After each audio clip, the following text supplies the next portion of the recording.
Malgré l'isolement de leur patrie, le Somaliland, et l'absence de débouchés, les jeunes diplômés de l'université d'Hargeisa, la capitale, veulent garder l'espoir de développer leur pays et de le voir enfin reconnu sur la scène internationale. Nous avons traversé beaucoup de choses.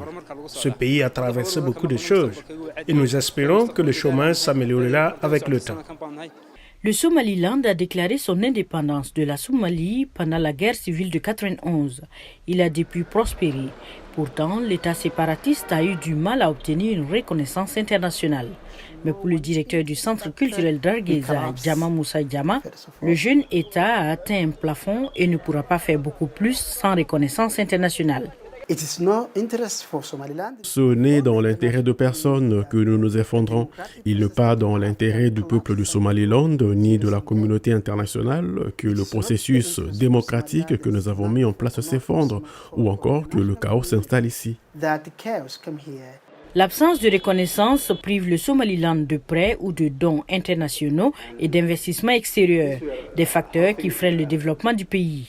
Nous survivons sans reconnaissance car nous savons que nous existons. Nous avons notre propre monnaie, un petit passeport qui est reconnu par certains pays voisins et nous avons même un système électoral multipartite.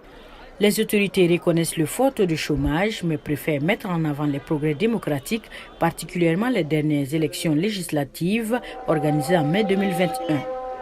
Côté économie, le gouvernement espère qu'un contrat de 442 millions de dollars signé récemment avec une entreprise basée à Dubaï pourra développer le port de Berbera, ce qui attirera d'autres investisseurs et créera des emplois.